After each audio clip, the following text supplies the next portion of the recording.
Hello viewers, কি করে আমরা একটা টেন্স গঠন করব এই নিয়মের সাহায্যে আমি তোমাদের বোঝানোর চেষ্টা করছি।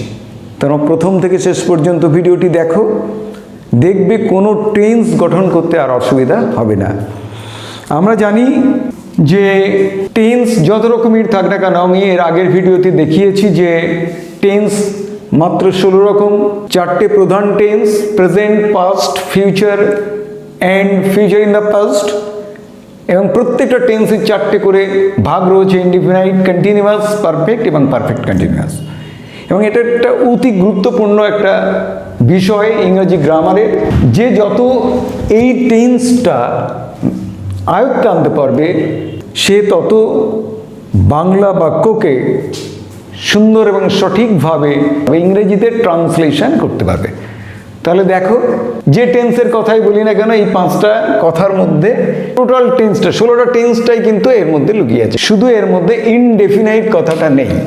এই যে ইনডেফিনাইট কথাটা কিন্তু এর মধ্যে নেই, আমরা সেটা সিম্পল বলেই ভাবি।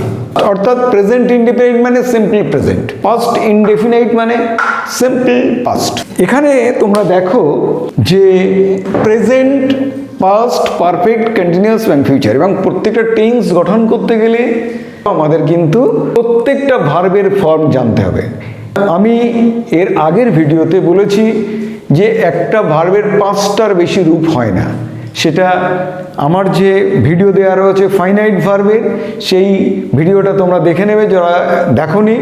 দেখলে আজকের এই টেন্স ফরমেশনটা তোমাদের কাছে একদম জলের মতো সহজ হয়ে যাবে। আমি বলেছি প্রত্যেকটা ভার্বের 5টা রূপ আঙুলের মধ্যেই ধরা রয়েছে।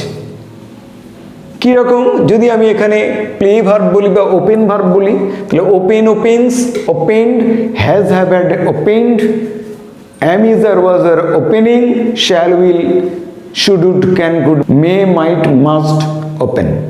এই হচ্ছে আমাদের 5টা রূপ। একমাত্র মোডাল ভার্ব ছাড়া প্রত্যেকটা ভার্বের, সে সাহায্যকারী বা অক্সিলারি ভার্ব হোক বা প্রিন্সিপাল ভার্ব হোক, প্রত্যেকটা ভার্বের কিন্তু 5টা করে রূপ আছে। সেই 5টা রূপের বাইরে আর কোনো রূপ হয় না, এবং এই 5টা দিয়েই আমাদের যাবতীয় গ্রামার, প্রতিটা টেন্স গঠন হচ্ছে এই 5টা ভার্ব দিয়ে। যে 2 নম্বর টেন্স, অর্থাৎ কোন টেন্সটা হতে পারে? 2 নম্বর টেন্স মানে ফিঙ্গার চার্টের 1, 2, তাহলে এটা প্রেজেন্টের আঙুল, তাহলে এটা প্রেজেন্ট কন্টিনিউয়াস। তাহলে এটা আগে লিখে নিই, প্রেজেন্ট 2 নম্বর টেন্সটার নাম হচ্ছে প্রেজেন্ট কন্টিনিউয়াস। এটা একটু লিখে নিলাম, যখন একবার বুঝে যাবে তখন আর এইসব কিচ্ছু লিখতে হবে না, শুনেই তোমরা লিখতে পারবে। এইবার দেখো, খুব ইন্টারেস্টিং যে প্রেজেন্ট মানে কটা দাগ? 1টা দাগ। প্রেজেন্ট মানে আমি 1টা দাগ দিলাম।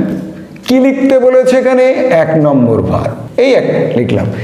কন্টিনিউয়াস মানে কি? কন্টিনিউয়াস মানে দেখো 2টো দাগ দিতে হবে এবং বি এবং 4 নম্বর লিখতে হবে, লিখে দিলাম। আমরা জানি 4 নম্বর ভার্ব মানে আমাদের রিং ফিঙ্গার, অর্থাৎ আইএনজি যোগের ভার্ব, আইএনজি যোগ। এখানে যেটা লিখবো আমরা আইএনজি যোগে। টেন্স কিন্তু গঠন হয়ে গেল। এবার এখানে যে কোনো একটা সাবজেক্ট প্যাট আমি দিচ্ছি, হি দিলাম একটা সাবজেক্ট প্যাট। এইবার বলছি 1 নম্বর ভার্ব কিসের? বি ভার্বের 1 নম্বর। বি ভার্ব সঙ্গে সঙ্গে আমাদের বি ভার্ব লিখতে হবে। বি ভার্ব এখানে লিখলাম am, is, are। তাহলে এখানে কি হচ্ছে? বি ভার্বের 1 নম্বর কি? am, is, are। তাহলে এখানে হি লিখলে কি লিখবো? is লিখলাম। তাহলে এইটা হয়ে গেল। বি ভার্বের 1 নম্বরটা এখানে হির জন্য সাবজেক্ট পার্ট হি লিখেছি বলে এখানে ইজ লিখলাম। এবার 4 নম্বর, যে কোনো ভার্বের একটা 4 নম্বর ফর্ম দিয়ে দিলেই হয়ে গেল। 4 নম্বর মানেই হচ্ছে আইএনজি যোগ। এখানে আমার একটু মনে রাখতে হবে, আইএনজি যোগ করার জন্য তোমাদের 5 আইএনজি রুলস অবশ্যই জানতে হবে। কী করে ভার্বের সাথে আইএনজি যোগ করতে হয় সেটা তোমাদের জানতে হবে। এই হয়ে গেল। এরপরে কেউ যদি লেখে football, he is playing football, যদি এখানে আই লিখতাম তাহলে আই অ্যাম প্লেয়িং ফুটবল। এটা হচ্ছে প্রেজেন্ট কন্টিনিউয়াস। আবার একটা বড় টেন্সের আমি দেখানোর চেষ্টা করছি। মনে করো কেউ বললো 10 নম্বর টেন্সটা, 10 নম্বর টেন্স, আঙুলে চলে যাওয়ার সঙ্গে সঙ্গে 10 নম্বর টেন্স মানে কি? এই আমাদের 10 নম্বর হচ্ছে এই, অর্থাৎ মাঝখানে মধ্যমা আঙুলের 10 আছে। তাই 10 নম্বর টেন্সটার নাম কিন্তু ফিউচার কন্টিনিউয়াস। বা যদি কেউ বলে ফিউচার কন্টিনিউয়াস টেন্স কীভাবে গঠন করবে সেটাও দেখাচ্ছি। আমি এখানে নম্বর লিখলাম কেন? ইতিমধ্যেই আমি ফিঙ্গার চার্টের মাধ্যমে আমি টেন্সের নাম সব তুলে দিয়েছি তোমাদের হাতে। ফিউচার মানে কি, প্রত্যেকটা যেসব জিনিস, ফিউচার মানে কি, দুটো দাগ, শ্যাল উইল 5 নম্বর লিখলাম, দুটো দাগ। এখানে 5 নম্বর ভার্বটা লিখতে হবে, এখানে লিখতে হবে শ্যাল অথবা উইল। এখানে একটু বলে রেখে দিই যে উইলের ব্যবহারটা এখন বেশি দেখা যায়, শ্যালের ব্যবহারটা নেই প্রায়। কন্টিনিউয়াস মানে দুটো দাগ, এখানে লেখা আছে দেখে নাও, বি প্লাস চার। এই 5টার মধ্য দিয়ে প্রত্যেকটা টেন্স তোমরা সঠিকভাবে লিখতে পারবে, একটাও ভুল হবে না। এখানে লেখা আছে 4 নম্বর, 4 নম্বর মানে আইএনজি ফর্মের ভার্ব, 4 নম্বর ভার্ব, এখানে লিখতে হবে বি ভার্ব, একই নিয়ম।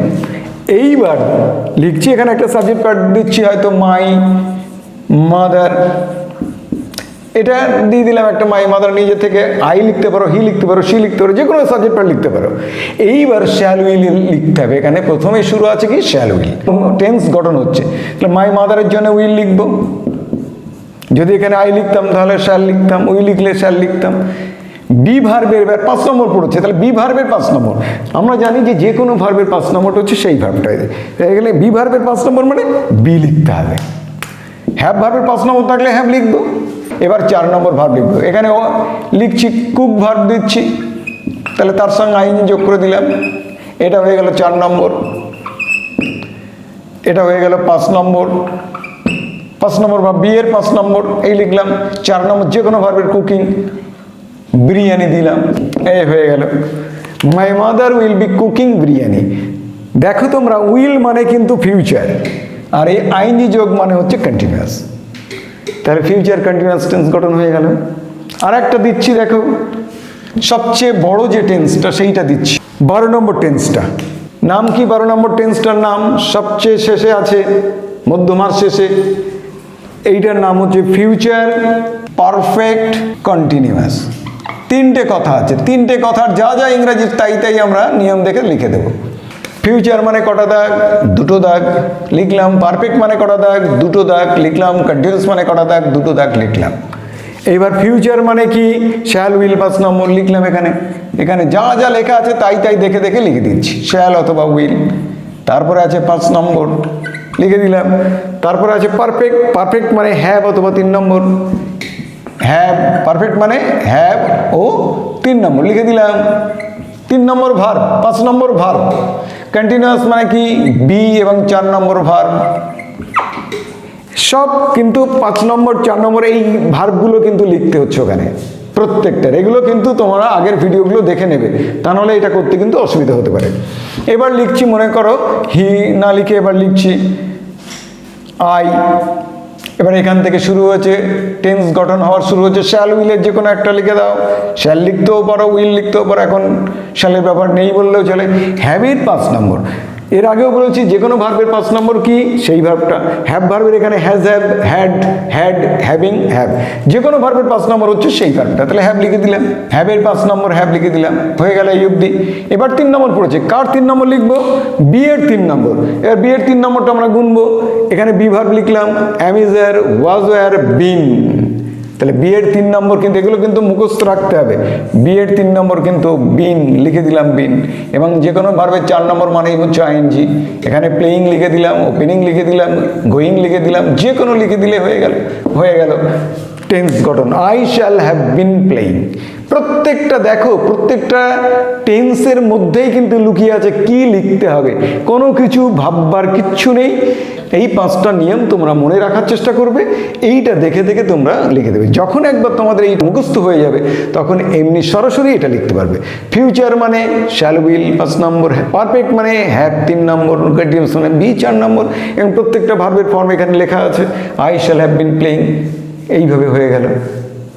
এইভাবে যে কোনো টেন্স তোমরা গঠন করতে পারবে। আশা করি তোমাদের টেন্স বোঝাতে পেরেছি। এই বলে সবার সুস্থতা কামনা করে আজকের মতো এখানেই শেষ করছি। নমস্কার।